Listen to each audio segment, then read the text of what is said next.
Vamos a sumar otro elemento también para el análisis a través de la fotografía. Esa es la puesta de los efectos de la crisis climática que atraviesa el planeta. Y en contraparte, vemos a la Asamblea General de Naciones Unidas en su periodo 79 que está sesionando en Nueva York. Allí líderes del mundo también están debatiendo sobre este fenómeno climatológico. Lo reseñan como un desafío también en medio de las disputas globales. Hablan de mejorar el desarrollo sostenible, entre declaraciones que han partido en su inauguración a la cabeza del secretario general Antonio Gutiérrez. Se habla de financiación para apoyar estos cambios, garantizando tanto a los países desarrollados como en desarrollo puedan acceder, hablan de las herramientas necesarias para mitigar el impacto de este fenómeno climatológico. Frente a un panorama también de catástrofes ambientales crecientes, queda claro que el tiempo de actuar es ahora y los países más contaminantes no pueden seguir evadiendo su responsabilidad. Era parte del discurso también de apertura en Naciones Unidas.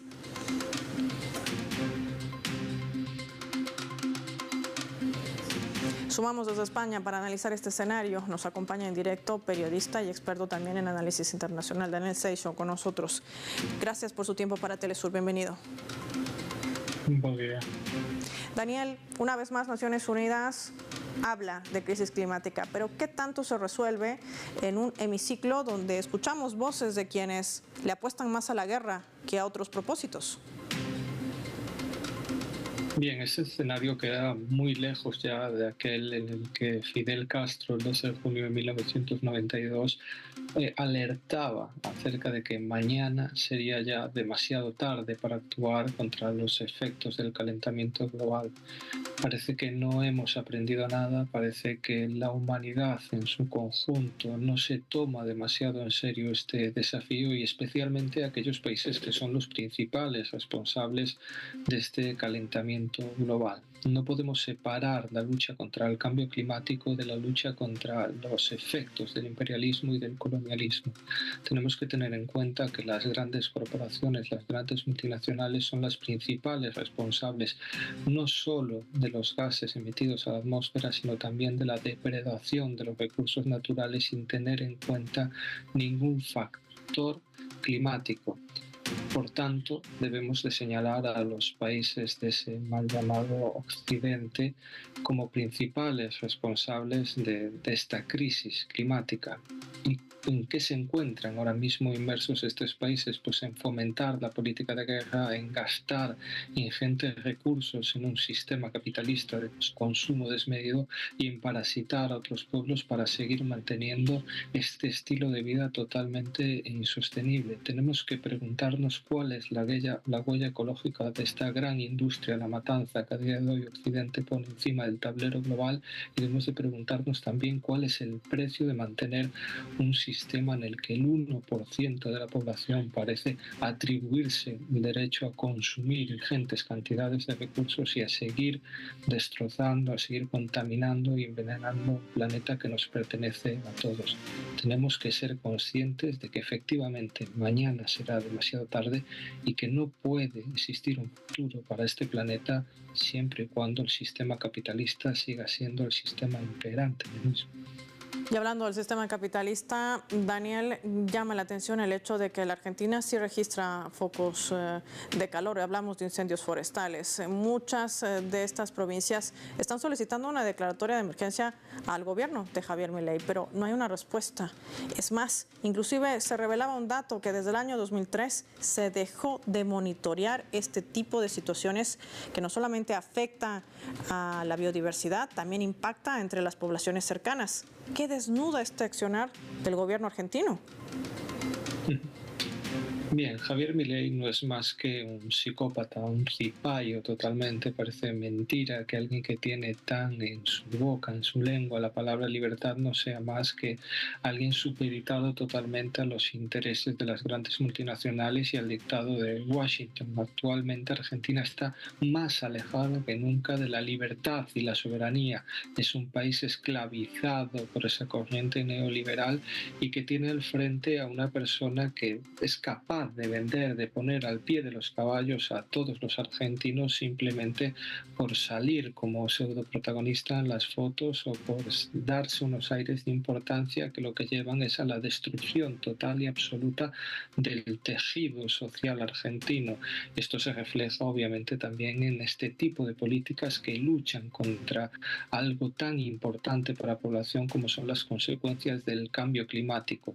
A día de hoy Argentina está totalmente huérfana de dirigencia. Argentina únicamente responde a los intereses de esas grandes multinacionales a las que hacíamos anteriormente mención. Por desgracia, será el pueblo trabajador el que pague las consecuencias de este tipo de políticas, de este desgobierno realmente.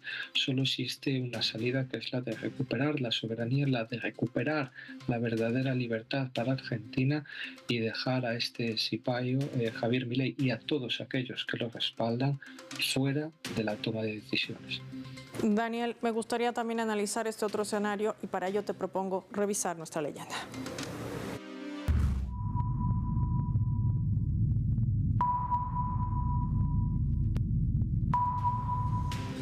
Esto reseñaba el presidente de Colombia, Gustavo Petro, también en el marco de la 79 sesión general de Naciones Unidas.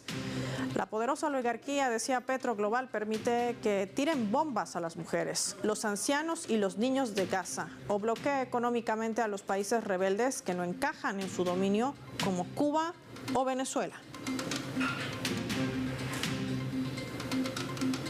Daniel, lo que reseña el presidente de Colombia nos lleva a preguntarnos, ¿estaremos realmente en una crisis civilizatoria? Y si es así, ¿qué hay que salvar primero? Sin duda alguna, tal y como vengo señalando, no existen más alternativas que derribar totalmente el edificio capitalista. No existe un futuro para la humanidad en un sistema tan cainita, tan depredador, un sistema que ha demostrado que es capaz de devorarse a sí mismo, devorar el planeta en el que todos convivimos únicamente por el lucro personal de una minoría de acomodados, de una burguesía que no es racional. En muchas ocasiones pareciese que los dictados de este mundo, las reglas de este mundo son impuestas por actores racionales, pero lo que estamos viendo es que no es así. Quienes a día de hoy gobiernan las grandes potencias occidentales están demostrando que son capaces de llevarnos a una crisis climática, de ponernos al borde de una tercera guerra mundial, de permitir genocidios, todo ello por un lucro, por un consumo desmedido.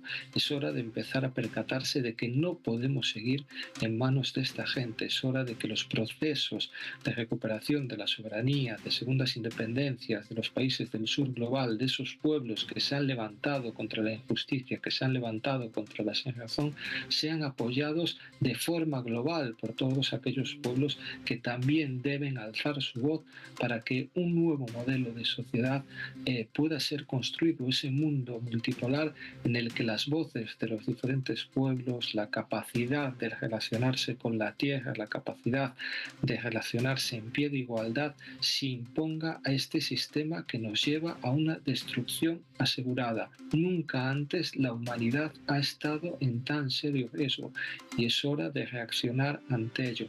Voces como las de Petro son bien recibidas y pueblos que sean capaces de aportar sus propias alternativas para caminar en la senda de la independencia y la soberanía deben ser apoyadas por todos aquellos que creemos que aún existe un futuro mejor para la humanidad, un futuro por el que tenemos que luchar para ser dignos del mismo.